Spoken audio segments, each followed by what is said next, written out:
안녕하세요. 피아노를 그렇게 많이 어릴 때부터 가정에서 가르치고 또 애들이 배워도 이상하게 지역교회 반주자가 없어요. 애들 잘 가르쳐서 세상에 다 팔아먹고 하나님의 전에서 봉사할 젊은이들을 우리가 다 놓치는 거 아닌가 이런 생각이 드는데, 이렇게 하나님께서 주신 달란트와 또 재정과 시간들을 들여가지고 배우신 또 숙달하신 이런 기술들을 하나님의 영광을 위해서 사용하시는 우리 귀한 낸솔로지 단원들 보니까 정말 존경스럽고 감사합니다. 오늘 우리 예배에 참석한 많은 어린이들 또 젊은이들, 여러분들이 지금 배우고 또 갈고 닦은 모든 기술들을 다 하나님의 영광을 위해서 사용하시게 되기를 간절히 바랍니다. 오늘은 영혼권의 열망이라고 하는 그런 주제로 하나님 말씀 나누도록 하겠습니다. 누가복음 19장 10절, 짧지만 우리가 정말 가슴 깊이 새겨야 되는 귀한 말씀, 누가복음 19장 10절 말씀을 함께 찾아서 읽겠습니다. 하나님의 귀한 말씀, 누가복음 19장 10절입니다.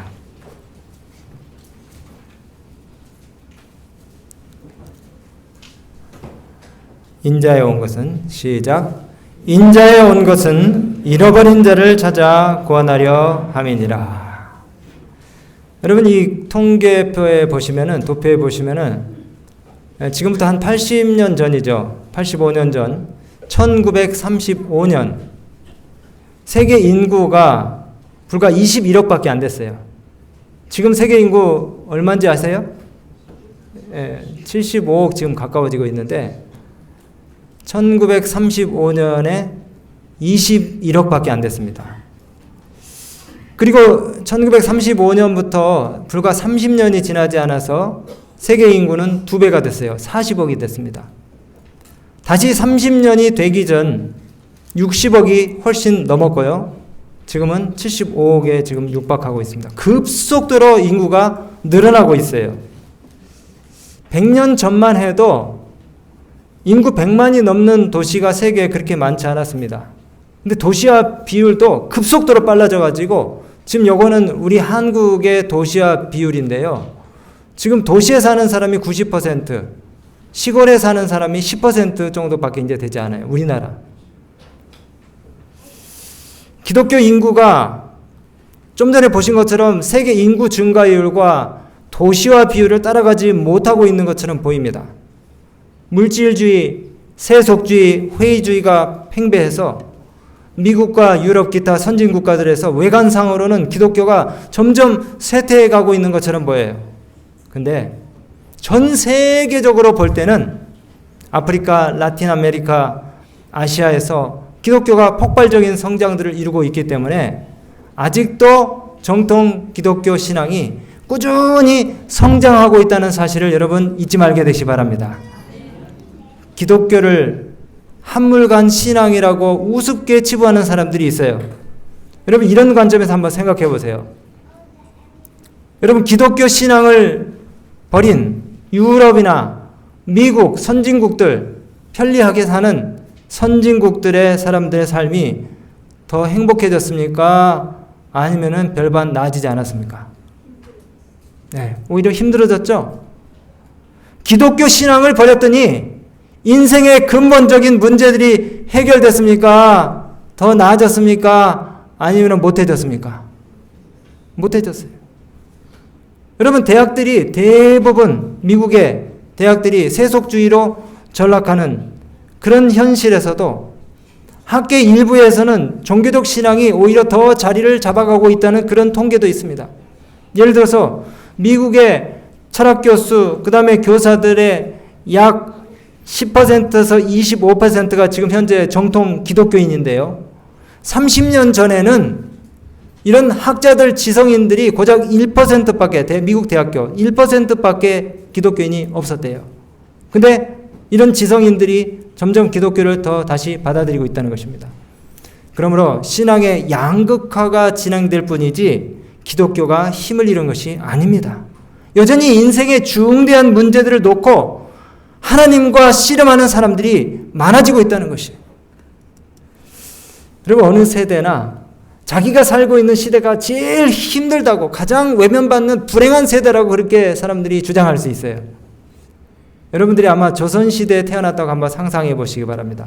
조선시대 사람들 평균 수명이 얼마나 되는지 아세요? 지금은 장례식장 가면은 93세, 105세, 92세, 그 장례식장에 장례 치르는 그 집들 전광판 이렇게 보면은 한 집 빼놓고는 대개 한 세 집은 90세가 넘으시더라고요. 조선시대 사람들 평균 수명은 50세였어요. 거기다가 끊임없는 전쟁과 기아와 역병 속에서 문명의 이기를 전혀 활용해 보지 못한 그런 세대가 조선시대 사람들입니다. 여러분, 나는 조선시대에 태어났으면 좋았을 텐데 하고 후회하는 사람은 계십니까? 없으시죠? 그러면은 베이비 부머 시대라고 하는 1955년에서 1965년 사이에 태어나신 분이 여기 계시죠? 이분들 어떻게 살기 편했습니까? 힘들었습니까? 이분들도 고생 많이 하신 분들이에요. 뭐 쥐잡기 운동도 했고 학생 군사훈련도 하고, 그 다음에 군복무가 33개월이었어요. 지금 18개월 하는 애들 보면 억울하죠? 예. 게다가 툭 하면은 요즘 부모를 봉양하는 마지막 세대이고 자식으로부터 버림받은 첫 번째 세대라고 그렇게 주장하는 세대가 베이비 부머 세대입니다. 죽도록 고생했다고 말할 수 있어요. 그러면은 오늘날 세대들은 어떻게 행복하고 편합니까? 오늘날 세대들, 우리 기생충 세대라고 하죠. MZ 세대라고 하는데 이 친구들도 할 말이 많을 겁니다. 배부르고 등 따신 세대지만 이 세대가 진짜 불행한 이유가 있어요. 여러분, 인간의 5가지 욕구가 있어요. 생리적 욕구, 그 다음에 안전의 욕구, 그리고 또 욕구들이 있는데 사회적 욕구, 존경의 욕구, 자아실현의 욕구. 근데 이 세대들은 자아실현의 욕구가 채워지지 않았어요. 목구멍에 풀칠은 넉넉하게 하고 있는데 자기 만족이 없는 거예요. 겉으로는 화려하고 행복해 보여도 다 딜레마 속에, 깊은 딜레마 속에 헤매고 있어서 자살률이 높고, 그 다음에 중2병, 저는 중2병만 있는 줄 알았는데 초사병도 있더라고요. 초사병. 초사병으로 부모들이 고통을 당하고 있어요. 가정들이 파괴되는 이런 기생충 세대, 이 세대들도 역시 우리 세대가 가장 불행하다고 그렇게 주장할 수 있습니다. 문명, 과학기술 혜택을 많이 보는 그런 세대, 배부르고 편리한 시대임에도 불구하고 인생의 근본적인 문제 하나 해결하지 못해서 오히려 더 많은 부작용들이 난무하는 그런 시대들이에요. 근데 이런 세대들의 약점을 이용해서 이단 사이비 종교들, 어제 저녁에도 제가 말씀드렸죠. 하나님의 교회, 신천지 이만희, 석국 박명호, 월명동 정명석, 우리도 이단이라고 사람들이 말하는지 모르겠는데 우리보다 더 이단들이 많아요. 네. 상식 이하의 교리와 교조로 사람들이 너무나 갈팡질팡 하는데 다 데리고 가고 있어요. 여러분, 지금 우리가 전도 안 되는 시대라고 그렇게 말하는데 전도 안 되는 시대에 우리가 사는 것이 아니고 내 자신의 삶의 초점과 방향이 어디에 있는지 우리 이 시간에 점검해 봐야 됩니다. 영혼권에 대한 열망이 식어진 거겠죠. 전도가 안 되는 것이 아니고. 요즘 여러분의 관심사는 무엇입니까? 여러분이 가장 많이 생각하고 가장 많이 말하는 것이 무엇입니까? 평소에. 여러분은 무엇에 대한 갈망과 소망이 있으세요? 옛날에 우리 할머니들 정한수 떠놓고 새벽에 구별된 시간에 마음을 담아서, 소망을 담아서 그렇게 1시간, 2시간씩 무릎을 꿇고 찬바람에 기도했죠. 그때는 기도가 길었고 말씀 집회가 많았고 영적인 것에 대한 갈망이 심했어요. 먹는 것 한 가지만 해결되면은 정말 10시간씩 불편한 의자에 앉아 있어도 말씀을 들을 준비가 되어 있었습니다. 근데 지금은 교회 가려고 넥타이 하나를 매도 깔맞춤을 해야 돼. 예. 또 그릇도 다른 그릇하고 매치가 안 되면 손님 대접할 기분이 안 난다 그래요. 삶이 너무 복잡하고 분주합니다. 어느 것 하나에 집중할 수가 없어요. 유튜브를 열면은 왜 그리 볼 것이 많은지. 옛날에는 지금도 뭐 그렇지만은 성경책 하나만 있으면은 그 성경책 구하기도 힘들기 때문에 아주 성경책이 너덜너덜 해질 정도로 쓰고 또 펼치고 해가지고 이 성경을 활용을 했거든요. 요즘은 성경책 들고 교회 오는 사람 많지 않습니다. 핸드폰에 다 있다고 성경책 안 들고 와요. 물론 그럴 수도 있겠지만은 우리가 이 기본적인 자세들을 좀 바꿔야 될 것 같아요. 여러분, 지금 일꾼 결핍 현상이 일어나고 있습니다. 하나님은 인력 사무실 앞에서 헌신적인 인물들을 찾고 계시는데, 내가 누구를 보내며 누가 우리를 위하여 갈고 추수할 것은 많되 일꾼은 부족하니 추수할 주인에게 청하여 추수할 일꾼들을 보내어 달라고 그렇게 요청하고 계시는데, 일꾼 부족 현상이 일어나고 있습니다. 중동 전체 인구가 22억 명인데요. 이슬람 국가 24개, 회교 국가 2개, 불교 국가 2개입니다. 대부분 국가 복음화 비율이 1% 미만이에요. 진짜 이걸 어떻게 해야지 이 마지막 사업이 맞춰진다는 겁니까? 가미가제 특공대라도 지금 필요한 겁니까? 여러분, 영혼 구원의 시작은 간절함에서부터 시작된다는 사실을 기억하시기 바랍니다. 그리고 기도부터 하세요. 기도부터. 오늘 영혼 구원 작정서를 나눠드리고, 우리가 평소에 염두에 뒀던 그리고 기도하는 영혼들의 이름을 다 썩어서 한번 내볼까 그렇게 했는데, 다시 우리 한 줄을 더 보려 합니다. 우리 모든 믿음의 가족들, 내가 전도하고자 하는, 주님께로 인도하고자 하는 영혼이 마음에 어떤 분들이 있으신지 한번 떠올려 보시고, 이번 주부터 당장 기도로서 여러분의 마음의 간절함과 열망을 표현하시게 되길 바랍니다. 하나님께서 자신의 이름을 주님의 생명책에 지워질정 우상을 숭배한 이 이스라엘 민족을 죄와 심판에서 구원해 주실 것을 간절히 소원했던 이 모세처럼 우리가 기도해야 돼요. 모세가 뭐라고 했습니까? 그러나 합의하시면 이제 그들의 죄를 사하시옵소서. 그렇지 아니하면 원컨대 주의 기록하신 생명책에서 내 이름을 지워버려 주십시오. 바울도 뭐라고 했습니까? 바울도 나의 형제 곧 골육의 친척을 위해 내 자신이 저주를 받아 그리스도에게서 끊어질지라도 원하는 바로라. 그들의 구원에 내가 간절히 바라고 원하는 바로라. 예수님은 인자가 온 것은 섬김을 받으려 함이 아니요 도리어 섬기려 하고 자기 목숨을 많은 사람의 대속물로 주려 함이니라. 사람들을 구원해 주실 것을 하나님께 간구하는 이 예수님이 자신의 삶의 이 모든 과정들이 다 영혼들을 구원하기 위한 복음의 삶이었다는 사실을 이렇게 고백하고 있는 것이에요. 저 옛날에 시골에 목회할 때에 그 집사님이 자기 이 신앙생활 하시던 얘기를 해주시는데 아직도 기억에 남아요. 옛날에는 밤에 산 넘어가면 호랑이 잡아간다 그랬잖아요. 근데 호랑이보다 더 무서운 게 집에 있는 시어머니. 호랑이 같은 시어머니 눈을 피해서 저녁 때 잠깐 얼른 밥상 올려놓고 교회를 오는데, 이 겨울에 지금은 차 타고 우리 교회 가지만은 눈보라가 몰아치는 그 한겨울에 뭡니까 이 무릎 정경이까지 쌓인 그 눈을 파헤쳐가면서 산을 넘어가지고 교회를 오는데, 교회를 오는 동안에 이제 오기 전에 이렇게 또 머리도 감고 오잖아요.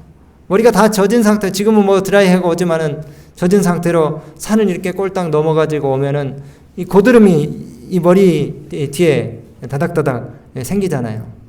근데 교회 안에 딱 들어오면은 갈탄날로 이 불이 확 이렇게 올라오는데, 뜨뜻한 열기 때문에 어떻게 합니까? 예배 시간에 좌석에 앉아 있으면은 물이 막 뚝뚝뚝뚝 떨어지잖아요. 고드름 녹아가지고. 그래도 가족들의 구원을 위해서 간절히 기도하는 마음으로 그 예배 참석하고, 또 그 무서운 짐승 피해가 그리고 눈보라를 헤쳐가면서 그렇게 교회를 다녔다는 거예요. 여러분, 오늘 말씀을 들으시면서 내가 주님께 인도해야 될 우리 남편, 우리 아내, 우리 자식들, 그리고 조카들, 그리고 우리 이웃들을 구원하고자 하는 그런 열망을 내게 주십시오. 그렇게 간절히 기도하시게 되길 바랍니다. 예수님의 뜻을 이루는 것이에요. 제가 이전에도 우리 교회에서 말씀을 드렸는데 오늘 이 이야기를 또 해야 될 것 같아요. 여러분, 천하보다 귀한 것이 뭐라고요? 사람의 생명이라 그랬죠. 사람의 생명. 사람 생명 살리는 일이 얼마나 중요한지 이 이 생명 살리는 일이 얼마나 시급하고 중요한지 제가 뼈저리게 깨달았던 적이 있어요. 그 필리핀 천명 선교사에서 매 기수가 들어올 때마다 그 슈퍼 트레이닝이라고 민도르 훈련이라고 하는 그 훈련을 합니다. 근데 그게 뭐냐면은 산을 오르는 거예요. 산을 오르는 거. 그래서 그 산을 오르고 내리는 과정을 통해서 체력과 정신력과 영적인 단련을 하는 그런 프로그램인데, 이제 어느 한 기수와 함께 저 이 산을 오르기 시작했습니다. 7시간 정도 산행을 하는데, 산행이 시작된 지 한 3시간 반 만에 저 산 꼭대기에 우리가 도달하게 됐어요. 근데 다 올라온 줄 알았는데 한 조가 올라오질 않았어요. 근데 그건 우리가 몰랐고, 이제 점심을 막 뜨려고 하는데 갑자기 3조들이 저쪽에서 올라오는데, 한 청년을 어깨로 부축한 양쪽에 그 걸머진 청년들이 이렇게 올라와가지고, 이제 우리가 이미 밥을 떠서 먹고 있었기 때문에 그 청년들도 자기 팀끼리 기도하고 그 다음에 찬팅을 하고 앉아서 이제 밥을 먹기 시작하는데, 도시락을 조금 이렇게 이제 그 3조가 막 뜨려는 순간에 한 이 필리핀 선교사가 근육에 마비가 오고 의식을 잃어간다고 그 청년 선교사들을 리드하는 딘이 와가지고 이야기를 하는 거예요. 그래서 가서 황급히 달려가가지고 그 청년의 손과 발을 여럿이서 주무르고 손끝을 따고 가슴 마사지를 해봐도 사지가 더 축 늘어지는 겁니다. 그리고 눈동자는 점점 흰자위가 검은 자를 뒤덮었어요. 이 어린 선교사들은 그 광경을 보고 놀라가지고 너무 무서운 나머지 서로 막 껴안고 울기 시작하고, 그 다음에 간호학을 전공했던 이제 이 필리핀 선교사들이 와가지고 여러 가지 방법을 사용을 해서 이 청년을 갖다가 회복시키려고 노력을 했어요. 근데 도저히 방법이 없어요. 더 상황이 심각해져 가는 겁니다. 한쪽에서는 응급처치를 계속 하자는 팀이 있었고, 한쪽에서는 빨리 내려가야 된다 그래요. 갈팡질팡 도대체 어떻게 해야 될지를 모르겠어요. 근데 그냥 있다가는 안 될 것 같아. 그래서 비는 추적추적 내리는데 이제 이 청년을 데리고 내려가야 되는데 업을 수도 없고, 그래서 좀 전에 보셨던 현수막 있죠? 현수막.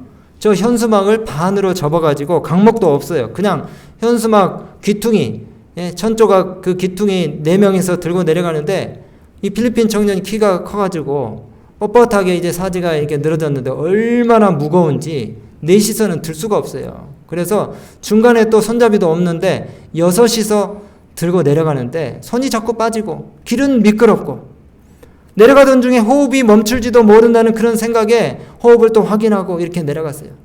근데 뭐 핸드폰도 안 돼요, 거기는. 그리고 앰뷸런스를 부를 수도 없어요. 마을까지 내려간다 해도 병원도 있는지 우리가 알 수가 없습니다. 그러나 죽음의 전조들 앞에서 정말 막연한 조치가 계속되는 것은 위험하다 생각해서 계속해서 일단 내려가려고 했습니다. 내려갔어요. 수도 없이 넘어지고 미끄러지고 보자기 기퉁이가 손에서 빠졌고 또 호흡을 확인해가면서 정신없이 내려갔습니다. 근데 내려갔는데 앰뷸런스는커녕 트라이시클도 없어요. 근데 100m 전방에 기사가 있는지는 모르겠지만은 찌푸니가 한 대 있더라고요. 여러분 찌푸니 필리핀 갔다 오신 분 뭔지 아시죠? 찌푸니. 무작정 가서 사람 죽게 생겼으니까 빨리 좀 병원 있는 데로 가자고 이 청년을 실었습니다.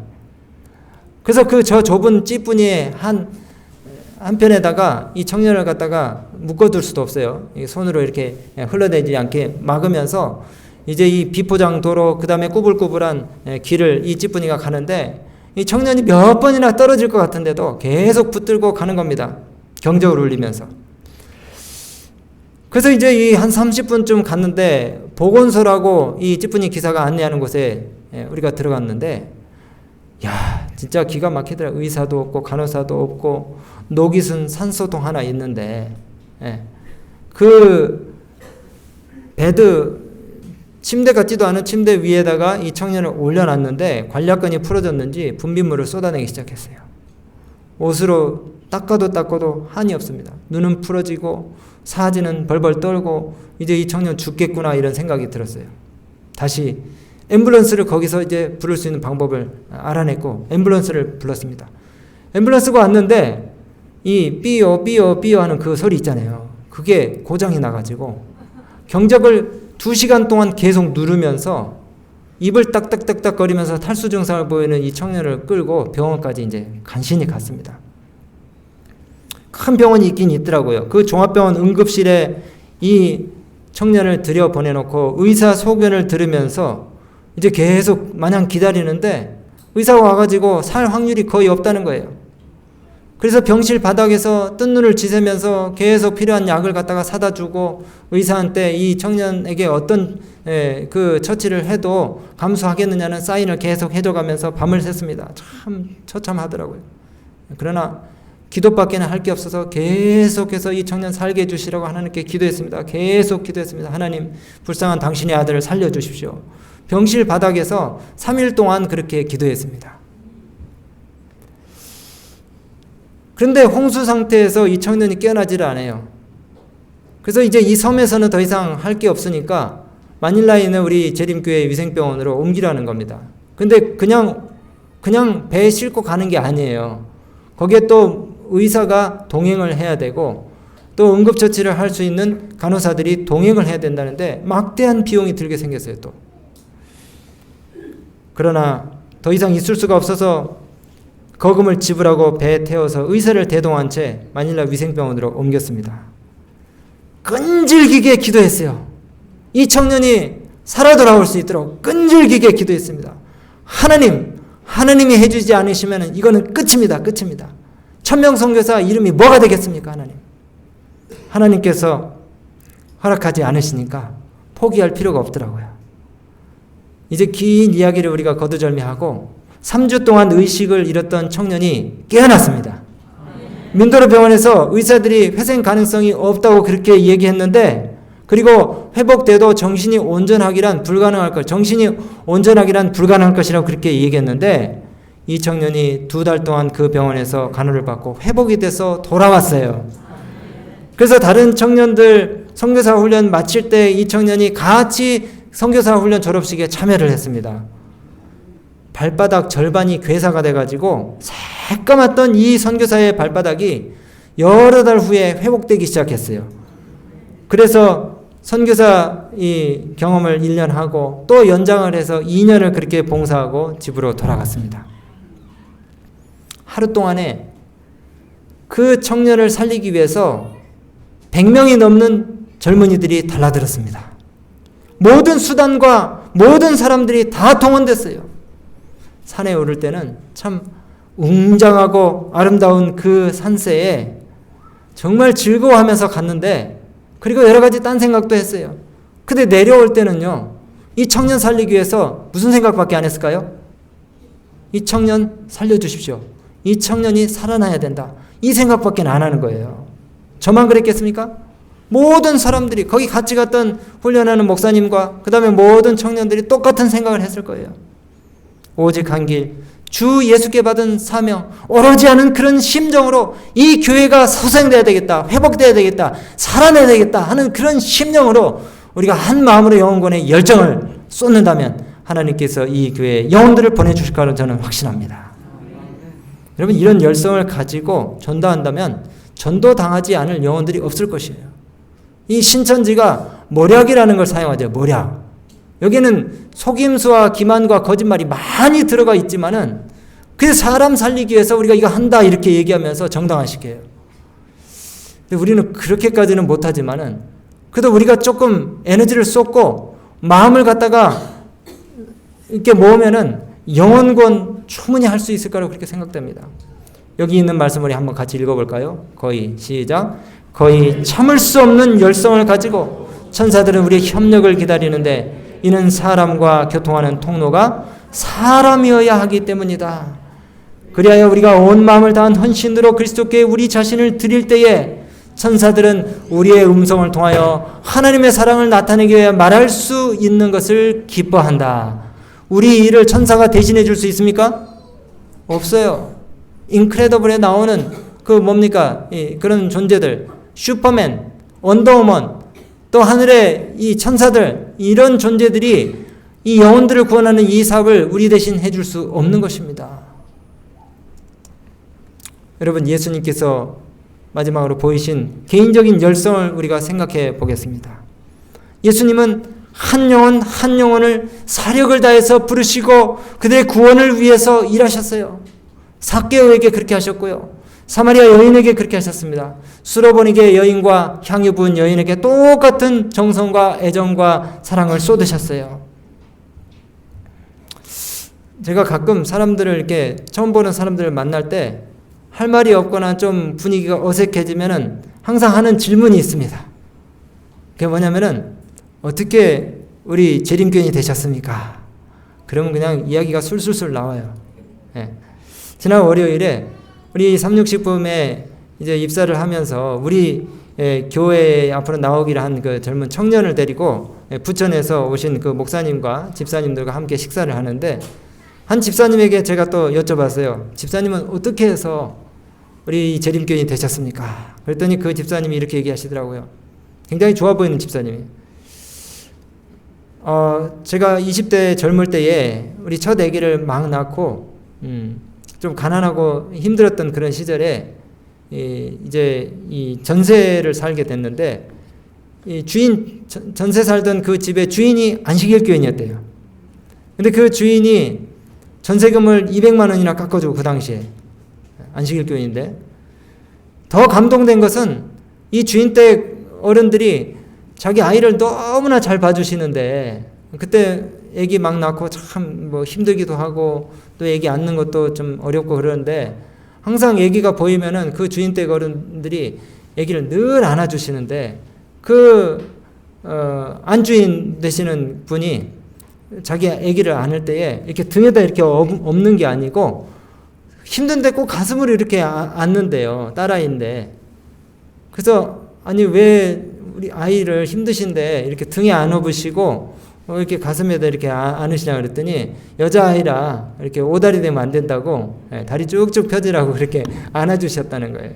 어쨌든 뭐 더 그 아주 참 감동적인 이야기들이 많이 있는데 그렇게 그 안식일 교인 그 주인들이 잘 하셔가지고 이분이 이제 그렇게 조금 관심을 보이다가 어느 날은 시조를 주시더래요. 근데 이 새들어 사는 애기 엄마가 국문학과 출신인데 첫 장을 딱 펴는 순간 나를 전도하려고 하는구나 이분들이. 그래서 경계해야 되겠다 했는데 어느 날 자기 애를 막 안아주더니 교회를 데리고 가버리더라는 거예요.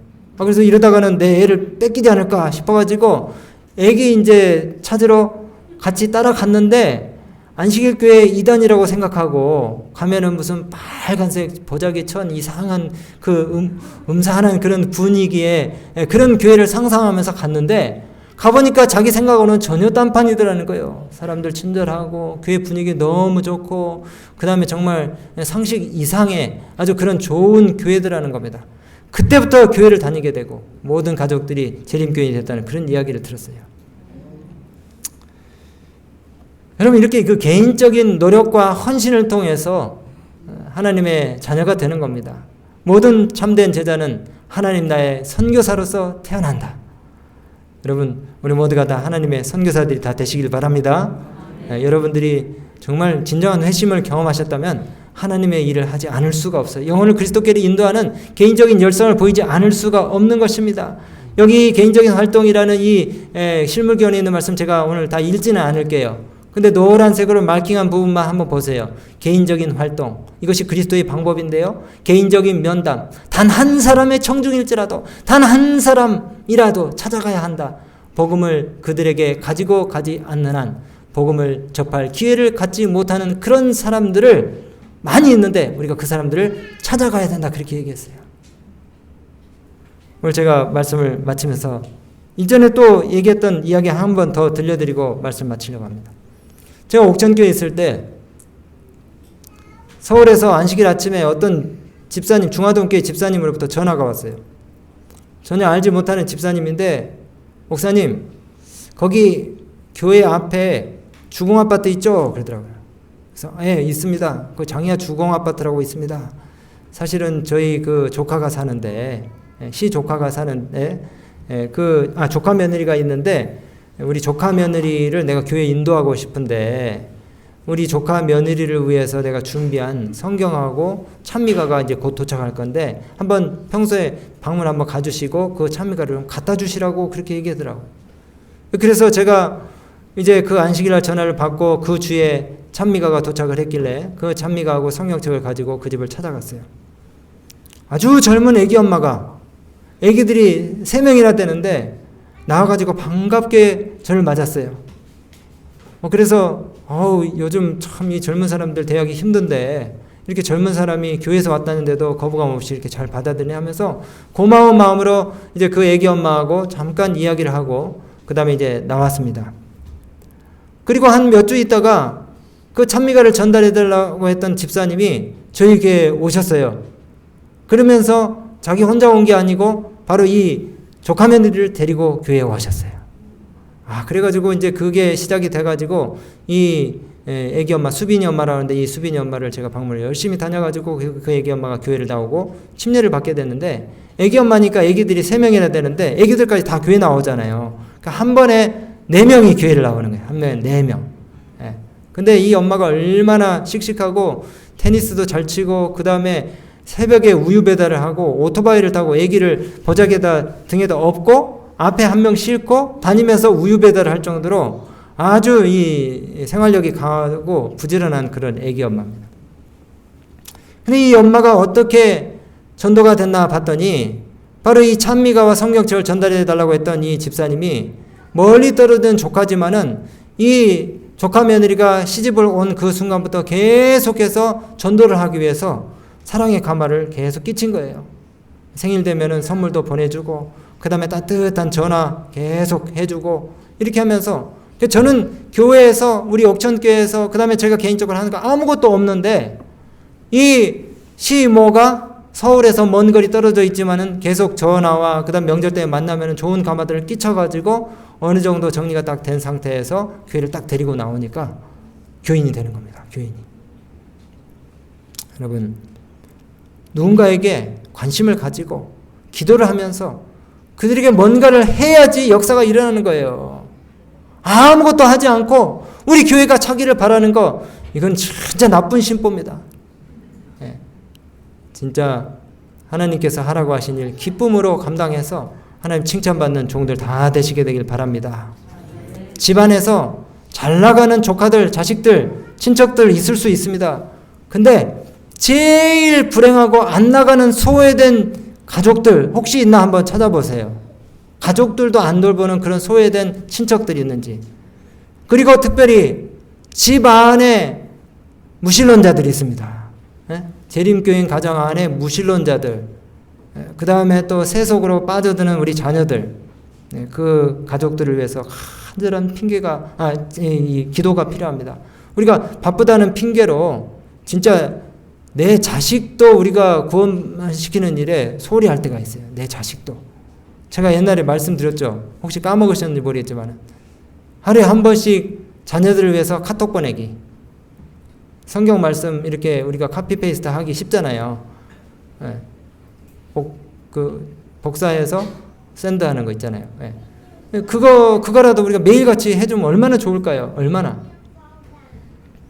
진짜 어떻게 보면은 나는 내 자식조차 사랑하지 않는 그런 무정한, 그런 불신앙적인 태도를 보이는 부모 같은 그런 신앙인이 있을 수도 있다는 거예요.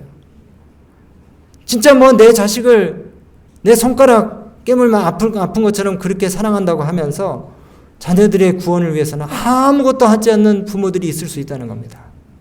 오늘 말씀 마치면서 이것이 여러분 한 주간 동안의 기도가 되시길 바랍니다. 예수님, 영혼을 주님께로 인도하려는 간절한 열망을 제 마음 가운데 주십시오.